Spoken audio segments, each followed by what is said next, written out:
Kanchipuram Vakula silks నాణ్యత మా ప్రాధాన్యత. మదీనాగూడ, మియాపూర్, హైదరాబాద్ లో త్వరలో శుభారంభం. నమస్కారం గురువుగారు. ఆశీర్వచనం తల్లి. గురువుగారు, శుభకార్యాలకు కానీ అశుభ కార్యాలకు కానీ ఇంట్లో ఏ చిన్న ఇబ్బంది జరిగినా గోపంచకం చల్లితే అన్నిటి నుంచి మనకు ఆ ఇబ్బందులన్నీ తొలగిపోతాయి, అరిష్టాలన్నీ తొలగిపోతాయి అంటుంటారు. నిజంగా అంత మహత్యం ఉందా గురువుగారు? అన్నిటికీ మనం గోపంచకం యూజ్ చేయొచ్చా?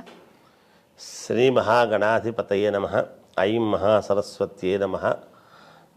శ్రీ లలితాంబికాదేవియే నమః.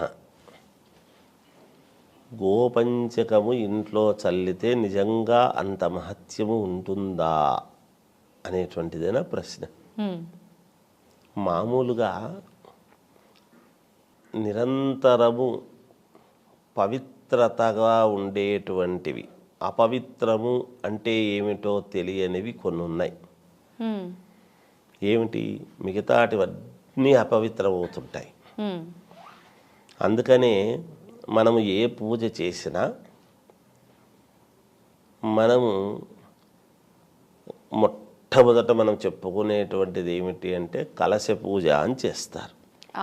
గంగే చ యమునే చైవ గోదావరి నర్మదా సింధు కావేరి జలేస్మిన్ సన్నిధిం కురు అని చెప్తుంటారు. అంటే అన్ని నదుల పేర్లు చెప్పి ఆ నదుల యొక్క నీళ్ళన్నీ ఈ కలశంలో ఉన్నాయి గాక అని ఆవాహన చేయటం అనేటువంటిది జరుగుతుంది.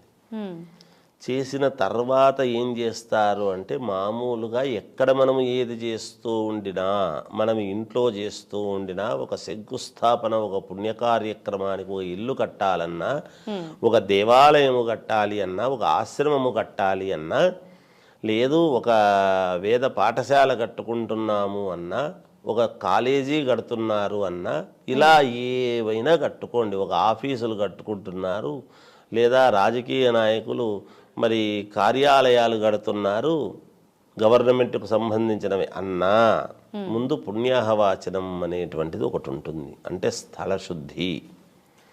ఆ స్థలములో ఎవరెవరో పిల్లలు వాళ్ళు వీళ్ళు వచ్చి ఏదేదో చేసి ఉంటారు కాబట్టి ఆ స్థలాన్నంతా ఏం చేస్తారు అంటే మామూలుగా ఒక జేసీబీతోనో దేంతో అన్నా కొంచెం అట్లా శుభ్రం చేస్తారు. శుభ్రం చేసినంత మాత్రాన మనకు అది పవిత్రత అవుతుందా? మనం ఇంటిని కసు ఊడ్చుకున్నంత మాత్రాన పవిత్రత అవుతుందా? మరి ఇంట్లో అంతా కూడా నీళ్ళేసి శుభ్రం చేసి తుడుచుకుంటున్నాము కదా, అంటే సాఫ్ చేయడం అని ఏదో అంటారు. అలా కొన్ని చోట్ల ఏదో ఒక బట్ట తీసుకొని బట్టతో తుడుచుకోవటం అనేటువంటిది, అలా ఏవో కొన్ని పదాలు ఉన్నాయి. పదాలు తేడా ఉండొచ్చేమో కానీ అక్కడ చేసే పని ఒకటే. ఇల్లంతా కూడా మరి బట్టతో కానీ లేదా ఇలా కర్రలతో నిలబడే వంగి తుడిచి కూర్చొని తుడిచేటువంటి సాంప్రదాయము పూర్వం ఉండింది.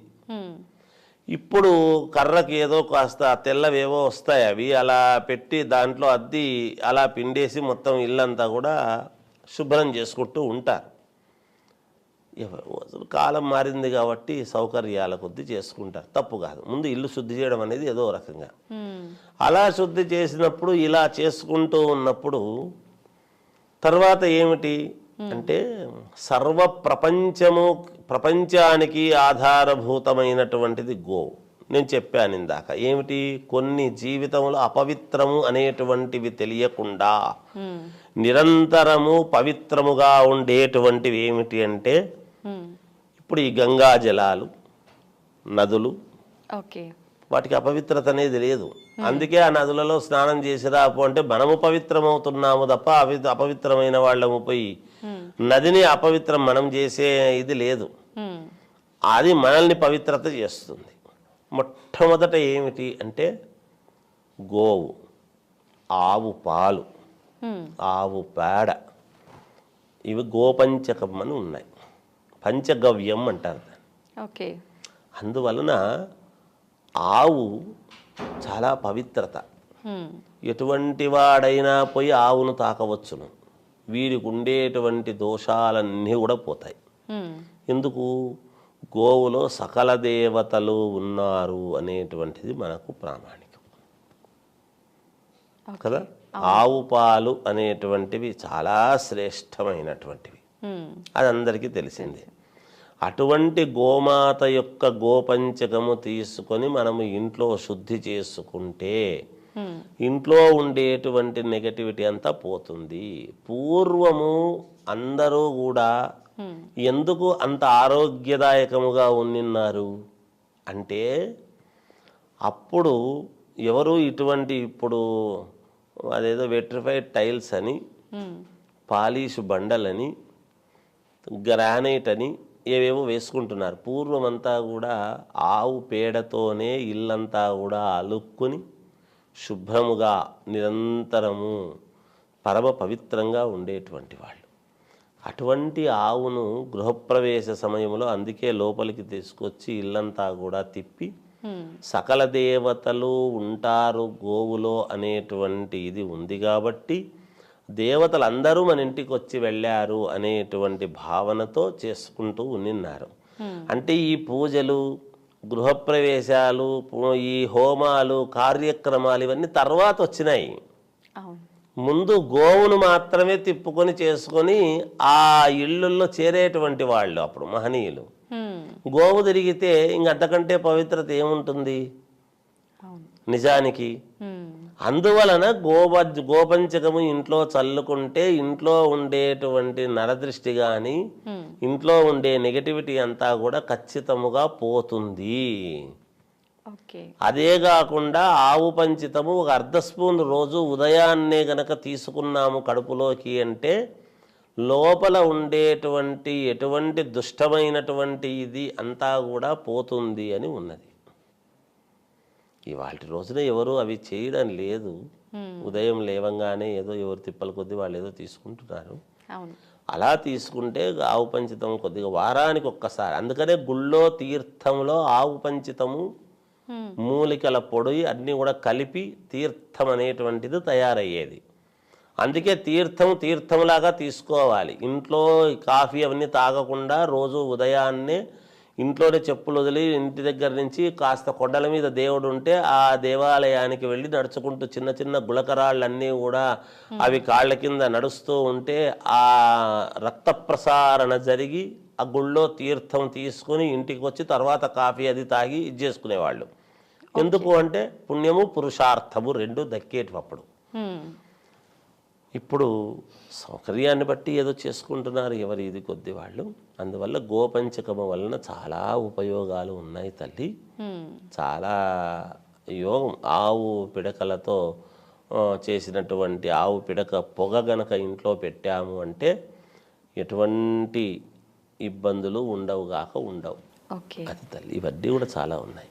అయితే గురువుగారు, ఆవు పంచకంని పండితుల చేత మంత్రోచ్చారణ చేసిన తర్వాత అట్లా యూజ్ చేయాలా, లేదంటే మామూలుగా మనం తీసుకొచ్చుకొని చల్లుకున్నా ఫలితం ఉంటుందా?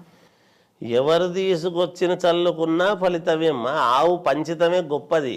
కాకపోతే అధికం ఫలం అన్నట్టుగా మంత్రం ఏం, వాళ్ళేదో పండితులు మంత్రం వస్తుంది కాబట్టి అపవిత్ర పవిత్రోవా సర్వావస్థాంగతోపివా యస్మరేత్ పుండరీకాక్షము సబాహ్య అభ్యంతర శుచి అని మంత్రము చెప్పి గోపంచకాన్ని చల్లుతాడు.